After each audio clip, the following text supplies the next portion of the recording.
We took Mortal Kombat way too seriously, and it wasn't a mistake. In 1992, in a small office in Chicago, four young guys decided the world needed a different kind of fighting game. One that wasn't afraid to show blood, broken bones, and brutal executions. The US Congress would try to ban it, but not even that could stop the phenomenon that would change the entertainment industry forever. For many, Mortal Kombat is just a classic arcade game, but behind that fantasy universe, a real-life war broke out between Scorpion and Sub-Zero. And I mean that literally. While we spent our afternoons mastering every combo, the halls of Midway were filled with mass resignations, million-dollar losses, and ego clashes worthy of a fight to the death.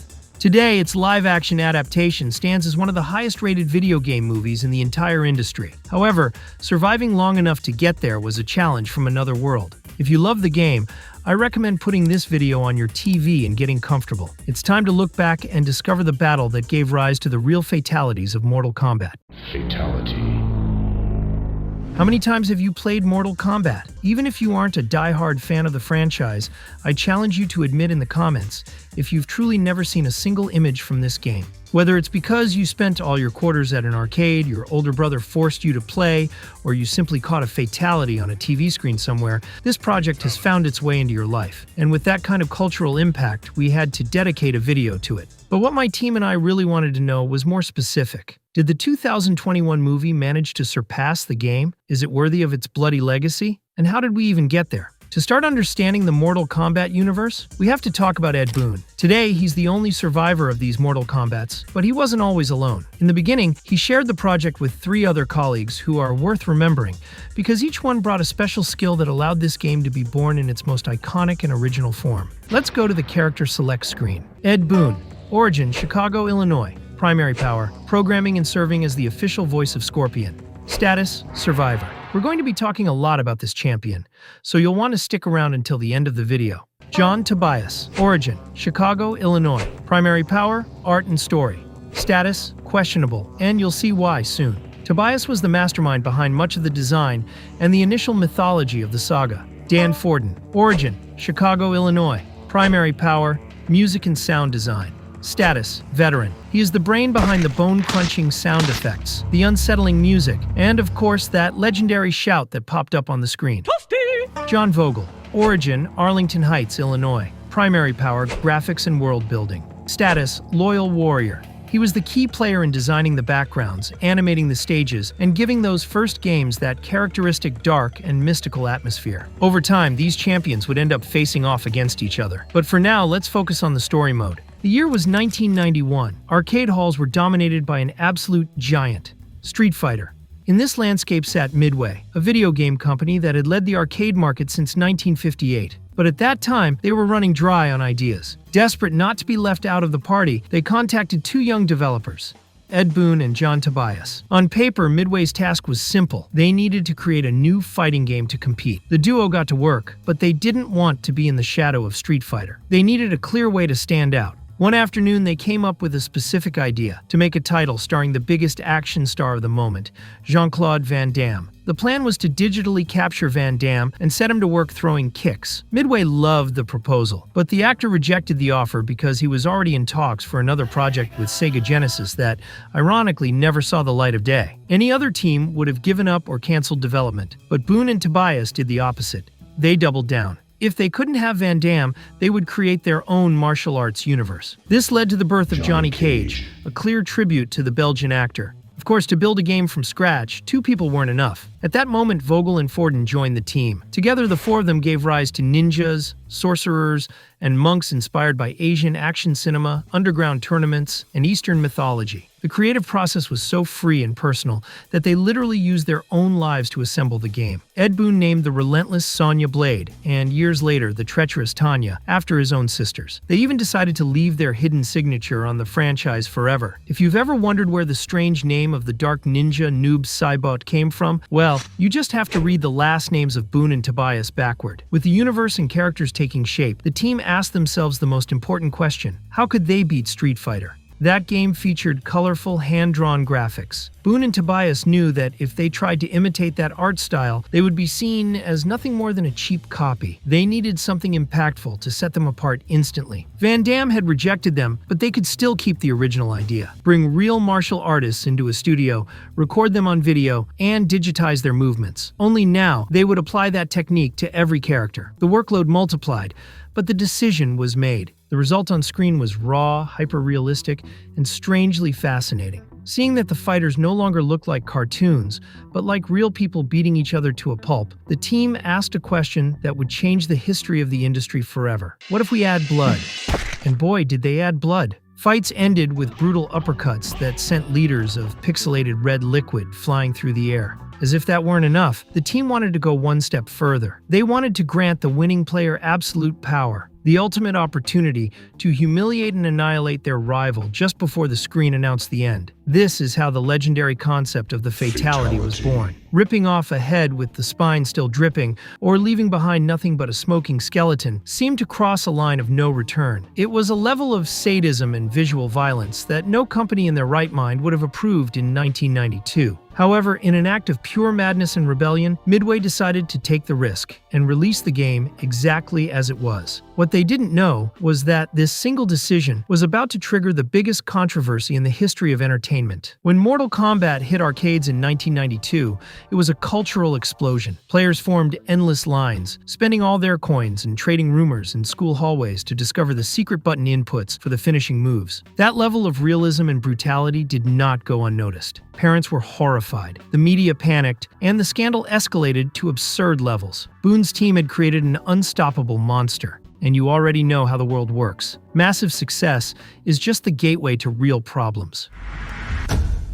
Before making it to Hollywood, the Mortal Kombat team had to face a conflict that no combo could win: the battle over censorship and bans. When the game was limited to arcade halls, the violence stayed there, like a secret shared among kids and teenagers. But everything changed on September 13th, 1993, a day that went down in history as Mortal Monday. On that day, the game made the leap to home consoles. Suddenly, the terror arrived in living rooms all over the world. Imagine this scene: parents buying what they thought was a harmless martial arts cartridge for their children, only to sit down in front of the TV and watch a blue-clad ninja rip his opponent's head off with a fatality.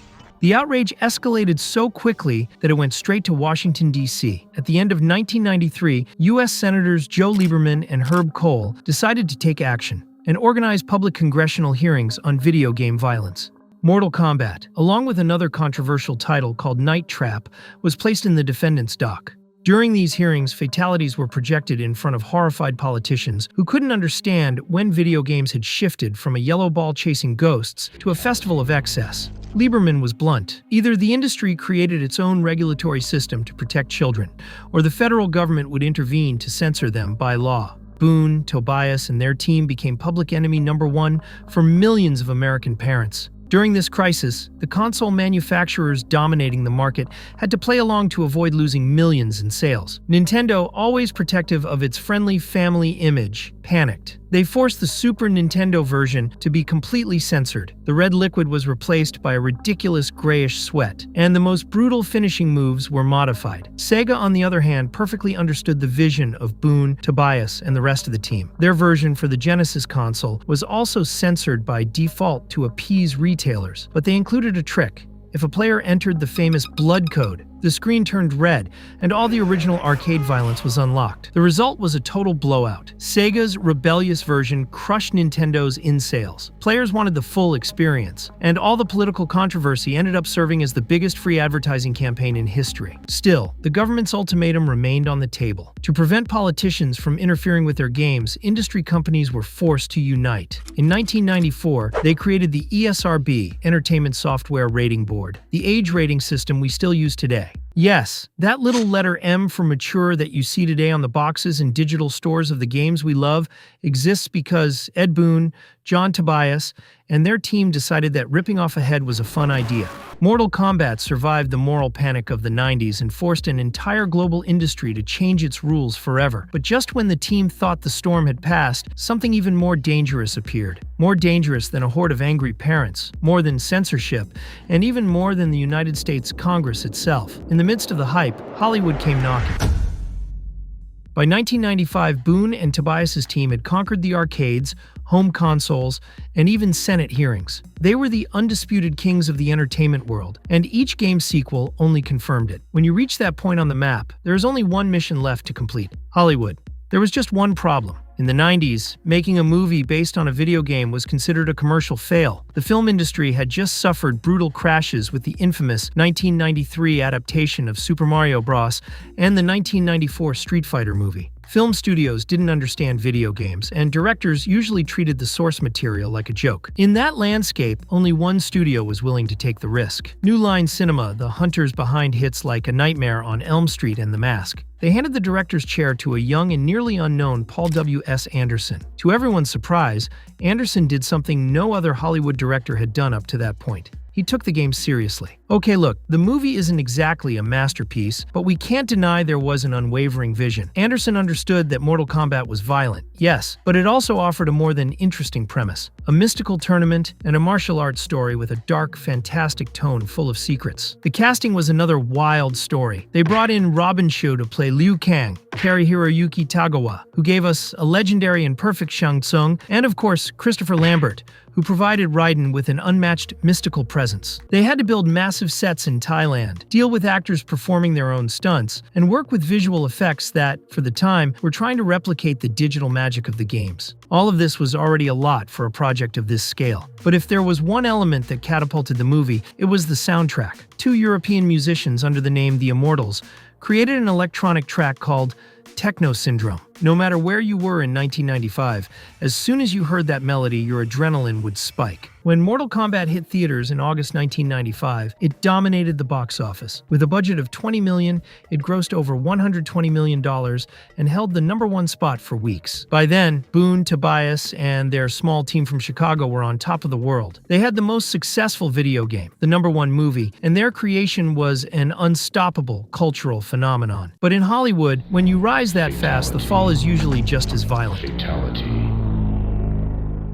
The colossal success of the 1995 film fueled the unchecked ambition of the industry's decision-makers. As a result, Mortal Kombat entered its strangest and most desperate era: TV shows for kids. In 1996, someone came up with the brilliant idea of transforming the bloodiest and most controversial video game on the planet into a Saturday morning cartoon. This was Mortal Kombat Defenders of the Realm. Can you imagine Sub-Zero, Sonya, and Liu Kang in a G-rated setting? Luckily, I never saw it. It only lasted 13 episodes, but the desperation didn't end there. In 1998, they tried to double down with Mortal Kombat Conquest, a live-action cable series that tried to ride the wave of 90s shows like Hercules or Xena, Warrior Princess. The most ironic or tragic part of Conquest is that, despite having good choreography and a decent fan base, the production was so expensive to maintain that it was canceled after its first season. And because the writers didn't know it was coming, the series ended on a brutal cliffhanger where literally every main character, heroes included, is killed off. The Mortal Kombat brand was devaluing at an alarming rate. They had gone from being the terror of the United States Senate and the kings of the box office to becoming a low-budget joke on cable TV. The franchise was hitting rock bottom,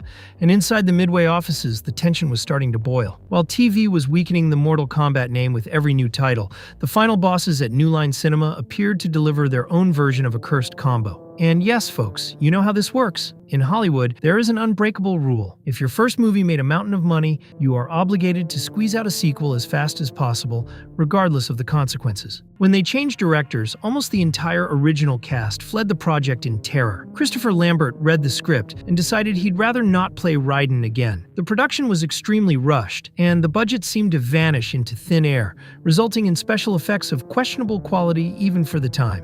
If you've ever seen that final fight where they transform into giant CGI monsters, you know exactly what I'm talking about. Mortal Kombat Annihilation premiered in 1997, and it was a true fatality to the franchise. Critics tore it apart, and fans felt betrayed. But the disaster on the big screen was merely a reflection of the absolute chaos brewing inside the offices at Midway. By the late 90s, the video game industry was changing radically. 2D was dying, and 3D was the new absolute king. The team was forced to adapt, releasing Mortal Kombat 4, which, while it managed to keep the ship afloat, proved that the visual and mechanical transition was going to be anything anything but easy. Changes in the industry and corporate pressure to churn out more and more titles to capitalize on the fame led the company to squeeze the brand dry with spin-offs. The working environment within the original team became unsustainable. Creative differences were irreconcilable, the deadlines imposed by executives were impossible, and the team's mental exhaustion was extreme. And then, the unthinkable happened. In 1999, with Special Forces half finished and submerged in development hell, John Tobias, the co-creator, the man who designed the mythology, the clans, and the visual soul of almost every iconic character, said no more.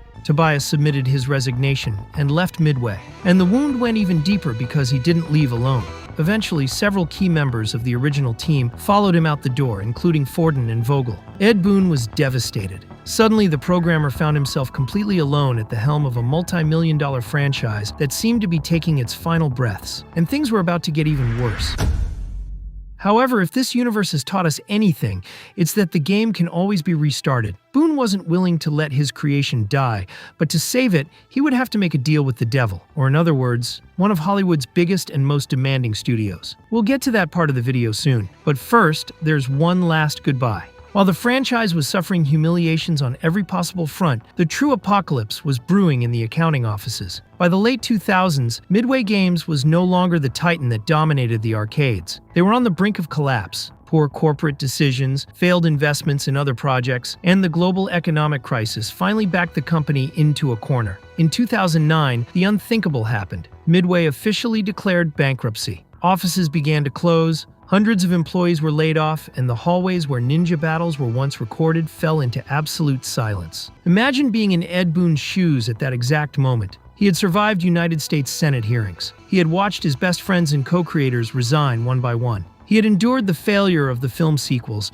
and carried the entire creative weight of the saga on his shoulders. And now, after nearly 20 years of loyalty, he had to stand by and watch the company that raised him sink forever. And his nightmare didn't end there. As part of the legal bankruptcy process, Midway's intellectual properties had to be liquidated to pay off debts. This meant that the rights to Mortal Kombat literally ended up in a bidding war. Anyone with enough money could buy Scorpion, Sub-Zero, and the rest of the characters and do exactly whatever they wanted with them. The clock was ticking and the tension was absolute. The franchise needed a last-minute miracle. And just when it seemed Mortal Kombat was going to vanish into corporate oblivion, a Hollywood giant appeared, ready to buy the remains, open its wallet, and change the rules of the tournament forever. Fatality.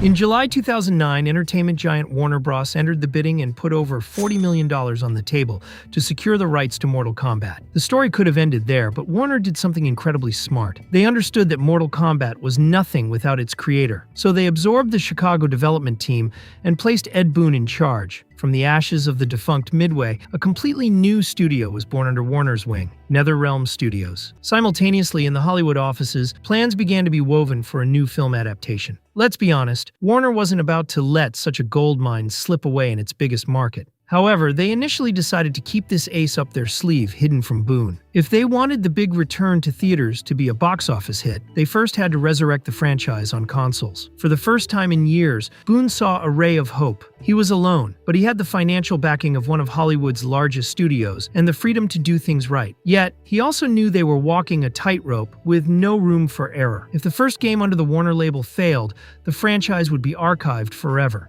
They had to return to their roots and remind the world why they fell in love with this game back in 1992. In 2011, they released Mortal Kombat, known to fans as MK9. It was a full-scale reboot. They abandoned the 3D experiments and returned to classic two-dimensional combat, but with modern graphics. They recreated the story of the first 3 arcade games, brought back all the iconic characters in their best versions, and added a mechanic that would change everything: X-ray attacks. If you thought ripping off a head was brutal, imagine seeing in super slow motion, with X-ray vision and hyper-realistic sound, exactly how your opponent's skull, ribs, and spine turned to dust with every blow. It was gross, it was violent, and it was absolutely purely Mortal Kombat. The game was a massive success. It shattered sales records, earned critical acclaim, and completely revived the competitive fighting game scene. Boon had achieved the impossible, and NetherRealm Studios shifted into high gear. Then came Mortal Kombat 10 and Mortal Kombat 11, delivering a graphical leap that left everyone speechless. But this is where this success story turns dark again. Very dark. In 1992, ripping off a pixelated head was almost funny. But when technology advances to absolute photorealism, the line between entertainment and horror disappears. To ensure the new fatalities impacted an audience that had already seen it all, the required level of detail became surgical. We can't go too deep without risking a strike on this video, but let's just say that animating red liquid flying through the air was no longer enough. They had to understand how skin tears, how bone fractures, how muscles separate, and how organs fall. To achieve that level of clinical realism, the animators had to study reality. For months, Boone and his new team of artists spent their workdays watching archive material. And we're not talking about horror movies. We're talking about videos of severe traffic accidents, real autopsies, open-heart surgeries, and animal slaughterhouses. Developers had entire folders on their computers filled with graphic references that no normal person should ever have to see. The result on the screen was an unprecedented visual spectacle. Players cheered the brutality of the new consoles. But behind closed doors, the team was breaking once again. In 2019, several reports uncovered a disturbing reality. Mortal Kombat 11 animators were being diagnosed with post-traumatic stress disorder. Artists suffered from chronic insomnia and constant nightmares. Developers confessed that when looking at their own dogs walking around the house, they couldn't help but imagine their internal organs. Overexposure to violence had scarred their minds. Mortal Kombat had crossed a dangerous line. Its financial success was indisputable, but the human cost of maintaining the crown as the most violent game in the world turned out to be too high. The studio faced severe criticism, and the franchise found itself once again in the eye of the storm. Almost out of necessity, executives had to hit the brakes on console development and look toward another horizon. They could delay the arrival of new video games, but the money-making machine wasn't going to stop. Warner Bros. Knew the brand was stronger than ever and saw this pause as the perfect opportunity to seek revenge on the only field where they still had unfinished business since the 1997 disaster, the big screen. As we've seen, Warner Bros. Didn't shell out tens of millions of dollars to rescue Mortal Kombat from bankruptcy just to sell video games. They wanted the full package. They wanted the franchise to dominate cinema once again. Boone had managed to fulfill his dream for the second time. He wasn't oblivious to the trauma his new development team had suffered, but current technology was something unimaginable in the 90s, and his game had evolved in the most violent and incredible way possible. However, even he wasn't entirely prepared to face the big screen again. The corporate pressure was suffocating. If they failed, Warner would simply pull the plug, toss the brand aside, and Mortal Kombat would be shelved forever. It was all or nothing. Sensing Boone's concern, Warner realized they couldn't jump into the void without a trial run. Looking for a solution, the studio decided to use animation as a testing ground, without repeating the mistakes of the TV productions of the past. The experiment took shape in 2020 when the studio released Mortal Kombat Legends: Scorpion's Revenge. The plot focused on the tragic and brutal origin story of Hanzo Hasashi, the ninja who would eventually become Scorpion. They gave it a strict mature rating and allowed the animators to adapt the essence of the video game in all its glory. The result exceeded all expectations. Fans loved it, and critics fully backed it. Scorpion's Revenge didn't just spawn its own saga of animated sequels. It was the definitive green light that executives needed to authorize the real project, a new live-action film. The ground was finally set. The audience was ready. Visual effects technology had advanced enough, and Ed Boon was still there, now more determined than ever on the front lines, ensuring the essence of his creation would never be lost. It was time for the tournament to truly begin. Fatality. To handle the direction of the new live-action film, Warner Bros. Set their sights on Simon McQuoid. Interestingly, McQuoid had never directed a feature film in his life. He was an acclaimed commercial director who had worked on massive, hyper-realistic campaigns for brands like PlayStation and Halo. But he had a clear vision that convinced the executives. He wanted to strip Mortal Kombat of its B-movie legacy to create a true martial arts film, one that was raw, gritty, and visually stunning. But to back a debut director on such a risky project, Warner knew they needed to bring out the heavy hitters. Executives contacted James Wan, the master of modern horror, responsible for Saw and The Conjuring. His involvement guaranteed the project's violence and gore. As for the script, Greg Russo and Dave Callaham joined the project to follow McQuoid's ideas. The plot would revolve around the ancient and bloody rivalry between Scorpion and Sub-Zero, and it would introduce an original character, Cole Young, to guide viewers who were new to the universe. During development, Boone joined the team as a creative consultant, but his return to the film sets was far from peaceful. The ghosts of the 90s adaptations and the indelible trauma of Annihilation still weighed heavy on his shoulders. He knew better than anyone how quickly a movie could destroy the prestige of his work if it fell into the wrong hands. McQuoid understood his concern and assured Boone that he would earn his trust. Then, the search for the cast began. Instead of hiring simple Hollywood stars with stunt doubles, they followed the example of the 1995 success and assembled a cast full of authentic elite martial artists. Among them were Hiroyuki Sanada, the lethal Joe Taslim, and Josh Lawson. To avoid an over-reliance on CGI, the team moved to South Australia to build real sets and prepare the crew for the action sequences. As expected, the set turned into a true tournament of endurance. The days were grueling, and the physical toll on the actors was absolute. And it wasn't just them. Taslim was so absurdly fast executing his martial arts moves that the director had to ask him to please fight slower, because the cameras couldn't clearly capture his strikes. In the post-production room, that level of physical commitment translated into an automatic R rating. But this time, it wouldn't be a problem. On the contrary, it had been the director's goal from the start. Finally, audiences would get to see live-action versions of Kano ripping out hearts, Kung Lao using his hat as a buzzsaw, and an opening sequence that is, honestly, one of the best things to ever happen in the history of video game adaptations. But just when it seemed everything was aligned to crush the global box office, the release hit an obstacle that no one, not even Raiden, could have anticipated. The world was hit by a global pandemic, and theaters closed their doors. Faced with this bleak outlook, Warner made the risky decision to release the film simultaneously in the few theaters that remained open and on its streaming platform. Any other project would have been ignored or suffered massive losses under those conditions. But Mortal Kombat proved that its fanbase is just as indestructible as the game itself. The live-action film landed on April 8, 2021, and shattered viewership records on the platform, becoming the most-watched premiere in HBO Max history. In theaters, it grossed $84 million, a milestone considering the impact of COVID-19 on cinemas worldwide. They had won. For Boone, McQuoid, and the Warner team, the public's acceptance meant the ultimate victory. The goal was achieved, but don't let your guard down.